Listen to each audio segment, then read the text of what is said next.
एक मनुष्य को प्रैक्टिकली कैसे प्रार्थना करनी चाहिए, मैं आपको बताता हूं।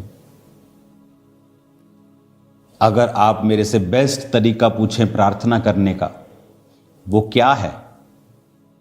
देखो, शाम की मीटिंग कितनी आशीषित है कि मैं आपको कितनी गहरी बातें बता रहा हूं।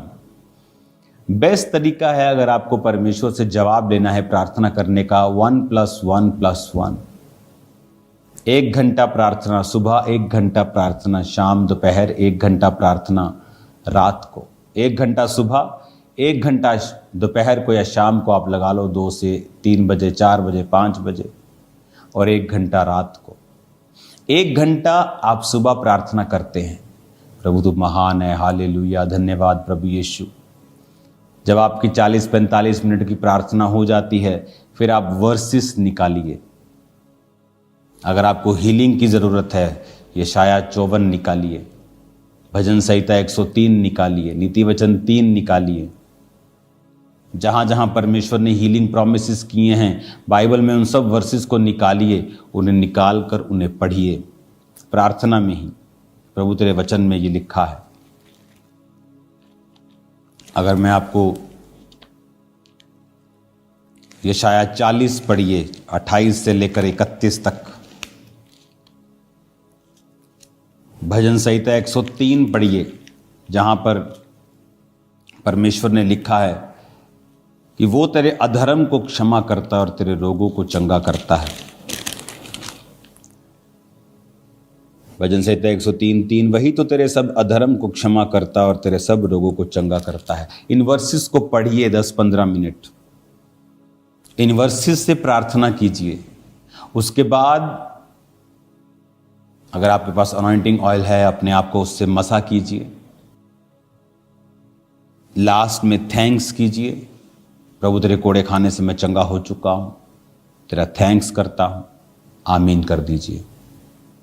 दोपहर को फिर 40-45 मिनट प्रार्थना, फिर वर्सेस के साथ परमेश्वर के सामने अपनी वर्सेस से रखनी। इन अध्यायों से, इन वर्सेस को बोलकर प्रभु को बताना कि तेरे वचन में ये लिखा है।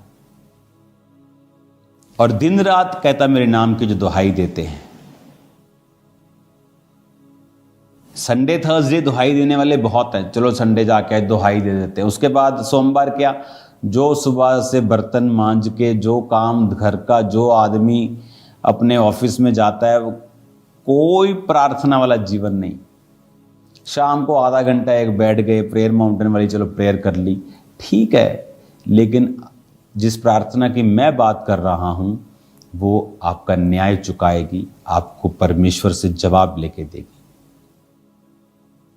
1+1+1, 1 घंटा सुबह, 1 घंटा दोपहर या शाम। सेम धन्यवाद प्रभु यीशु, 45 मिनट आप प्रभु से अपने दिल की बात। आप अपने जब पिताजी के पास जाते हैं, अपनी माता जी के पास जाते हैं, आप सोच के नहीं जाते कि मैं जब अपने बाप के पास जाऊंगा बोलूंगा, हे हमारे परम पूज्य पिताजी, मुझे कृपया 50 का नोट दीजिए। आप कभी ऐसा नहीं कहते। कुड़ियां देखे, डैडी 50। आप मेरी बात समझ रहे हैं क्या? परमेश्वर भी आपका पिता है, आपके पिता से भी ज्यादा है।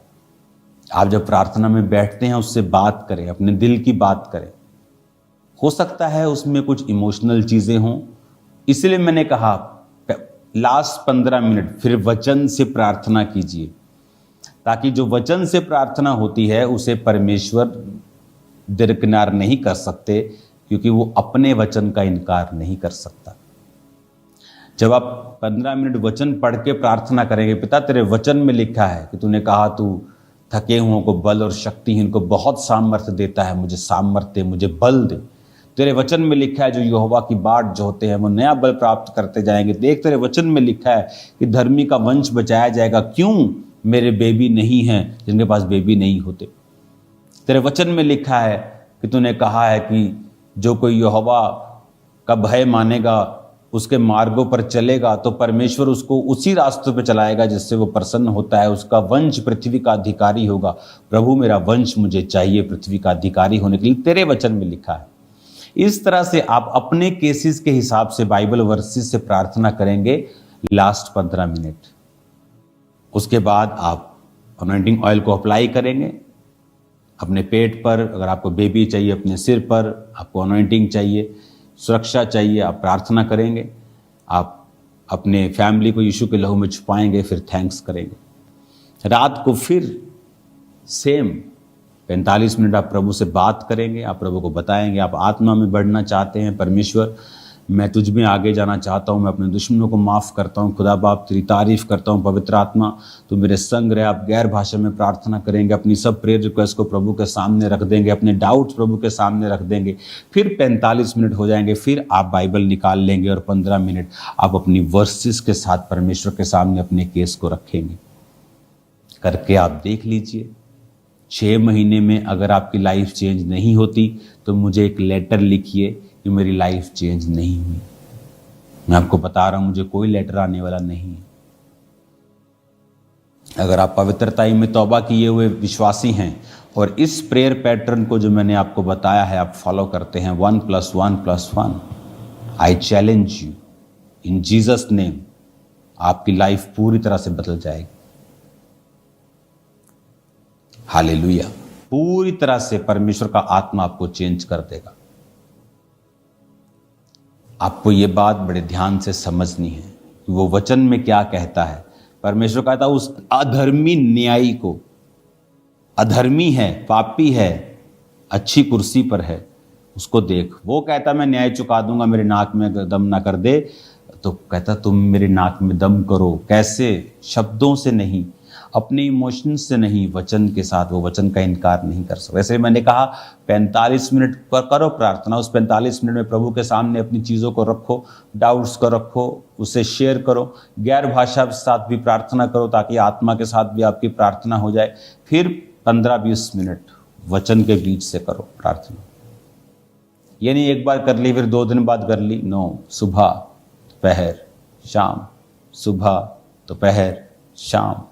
टीबी का डॉक्टर जब टीबी की दवाई देता है बोलता है एक दिन भी मिस की ना तो दोबारा से कोर्स शुरू होगा। मैं आपको यही कह रहा हूँ, मिस नहीं करना, दिन और रात उसके नाम की दुहाई देते रहना। देखो फिर क्या होता है जब आप वचन के बीच से अपनी प्रेयर रखेंगे कि प्रभु तेरे वचन में लिखा है। अगर कोई बीमार है, मान लो वो नीति वचन 3 पढ़ रहा है, तो वचन में लिखा है। ये सब प्रेयर्स, कौन सी प्रेयर कहाँ लिखी है इसकी बुक में लिख रहा हूं, तो दैट विल हेल्प यू। उसकी बुक में लिख रहा हूं, वो बुक आपको 1 महीने के करीब मिल जाएगी। तो उस बुक में सभी प्रार्थनाएं कहाँ लिखी हैं वो मैंने मेंशन किया है, और प्रेयर भी मेंशन की है कैसे करनी है। हालेलुया। तो इस प्रार्थना से क्या होता है, जैसे मैं नीति वचन 3 उसकी अगर 7 को पढ़ता हूँ, अपनी दृष्टि में बुद्धिमान ना होना, यहोवा का भय मानना और बुराई से अलग रहना, ऐसा करने से तेरा शरीर भला चंगा और तेरी हड्डियां पुष्ट रहेंगी। प्रभु तेरे वचन में लिखा है कि तेरी हड्डियां पुष्ट रहेंगी, शरीर भला चंगा रहेगा। प्रभु मेरे शरीर को भला चंगा कर। इस तरह से आप प्रार्थना करते हैं। तेरे वचन में लिखा है प्रभु तेरी हड्डियां पुष्ट रहेंगी, प्रभु मेरी हड्डियों को पुष्ट कर, मेरे शरीर को पुष्ट कर, ये वाली बीमारी, वो वाली बीमारी, नाम लेके आप बोलेंगे मेरे जीवन से निकाल दे। जब आप वचन से प्रार्थना कर लेंगे, लास्ट में आप थैंक्स करेंगे, प्रभु आपने मेरी प्रार्थनाओं को सुना, मैं इन जीवितों की धरती पर हूँ, आपका शुक्रगुजारी करने के लिए, आपका थैंक्स करने के लिए मैं रोज आंखें खोलता हूँ। धन्यवाद प्रभु यीशु। सुबह, दोपहर, शाम, सुबह, शाम, रात, 3 बार आप प्रार्थना करेंगे। 1 घंटा, 1 घंटा, 1 घंटा, 1 घंटा, 1 घंटा, 1 घंटा। मैंने कहा मुझे फिर लेटर लिखिए 6 महीने बाद। अगर आप की पोजीशन सेम है तो, अगर आपकी लाइफ चेंज नहीं हुई है तो इट्स इम्पॉसिबल। ये नहीं कि आप व्यभिचार में हो और आप 3 घंटे प्रार्थना करें और बोले कि प्रभु आपके साथ बात करेगा इस व्यभिचार को छोड़। आपके जीवन में बड़ा गुनाह कोई नहीं होना चाहिए। ये नहीं कि प्रार्थना जैसे छेद वाली थैली में सिक्के डाले और ऊपर से डाले और नीचे से निकली गए, वो मत करना। आपके जीवन में वो नहीं कि छोटी मोटी गलती हो गई थी आप सोचे कि प्रेयर का उत्तर नहीं आएगा, ऐसा नहीं है। लेकिन कोई बड़ा जानबूझकर किया हुआ गुनाह, चोरी, कोई व्यभिचार, किसी को गिराना, ऐसा आपकी लाइफ में नहीं होना चाहिए। 1+1+1 मैं वेट कर रहा हूं। ये वचन आपकी लाइफ को चेंज कर देगा। आप देखिए फिर, अगर आपका बच्चा नहीं प्रभु में है, 45 मिनट के बाद वंशों की प्रार्थना में वर्सेस के साथ कीजिए। बुक तो आपको जल्दी मिल जाएगी, आप बुक से जान पाएंगे कि वंश की प्रार्थना कहाँ करनी है, डर से मुक्ति के लिए कहाँ करनी है, डिप्रेशन से मुक्ति के लिए बाइबल में कहाँ वचन लिखा है, शारीरिक हीलिंग के लिए, फाइनेंशियल हीलिंग के लिए, कर्जे से मुक्ति के लिए, दोस्त के लिए कैसे प्रार्थना करनी, भाइयों के लिए, सब लिखा है उस बुक में, मिल जाएगी आपको। लेकिन इन वर्सेस को खुद पढ़िए, ढूंढिए, आगे बढ़िए, प्रेयर कीजिए, वो आपका न्याय चुकाने के लिए तैयार है। God bless you all. प्रार्थना कीजिए 21 सितंबर तक फास्टिंग में, चर्च के लिए सब सरकारी काम जो है वो हल हों,